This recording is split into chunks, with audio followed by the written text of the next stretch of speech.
This person writes, what does committed relationship mean to you? Well, it can vary a lot based on the individuals and what they kind of want out of a relationship. But for the most part, it's just really like almost like an agreement to be loyal to each other. Um, and usually it's not the case until the two of you have basically sat down and then both communicated that you want to be exclusive and then really agree to that. Let's check out this person's out. Maybe they want to express what they're saying here. Lots of people say they're looking for a serious committed relationship, but in my experience, many people assume their definition is universal. There you go. That actually covers that point. When it is anything but true, but the principles on like human needs, human psychology, what makes people feel certain ways, like loyalty, those are still going to stay the same. So those are pretty concrete, but as far as like the details, yeah, sometimes those change. You can be married without having children. You can cohabitate without mixing finances, or you can become swingers, all while still considering your relationship committed. Yeah. I mean, as long as you communicate it and two of you are cool, but just make sure that is the case, that both people are okay with that. Because even sometimes you'll see like open relationships when they agree to something, but then they try it for a while and then they can't really handle the jealousy factor of the other person basically sleeping with other people. And so just be careful. Um, When and how do you communicate your vision of commitment to your partner? Well, first be exclusive.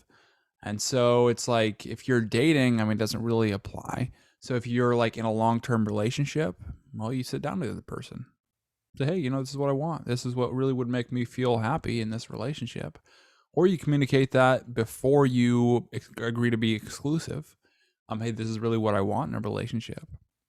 Just sit down and say exactly what you feel. Yeah, I mean, it's not like a set times like you have to wait 2 weeks after you become exclusive. You have to wait a month after becoming exclusive. It doesn't work that way. It's just like, well, if you feel a certain way, express it.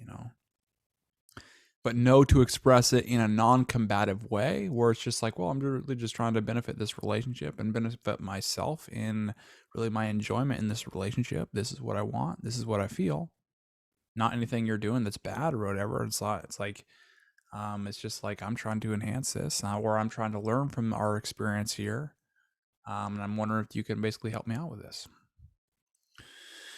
I recently heard somebody say couples have a hard time communicating their vision of commitment because they are afraid it won't match their partners.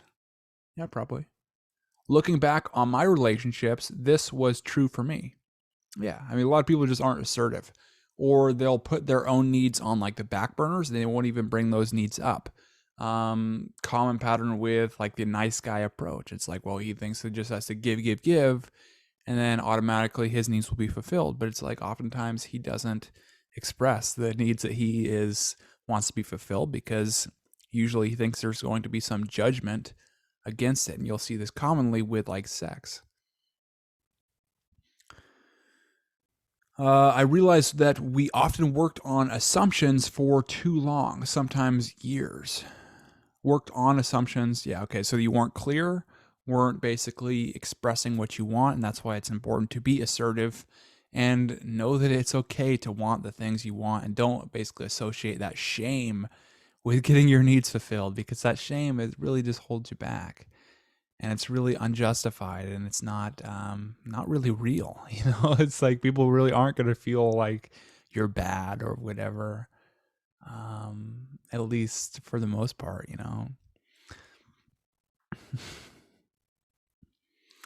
Having only laid out big deal breakers at the beginning without covering so many other topics that ultimately added to their relationship's demise.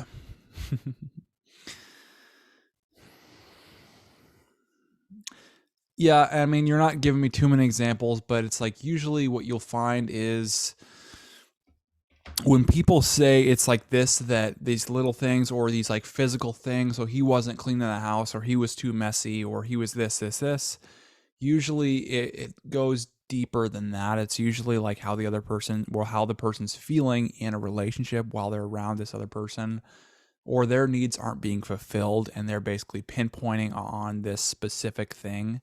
So just be very careful on that. And that's why it is important to have that base of knowledge and foundation that you'll get in those products, because it's like tells you why men and women do the things they do, how they communicate differently, how to recognize different things, her testing, him saying what he means sometimes, or, just not basically confusing this whole process and just basically simplifying it into a step-by-step guide.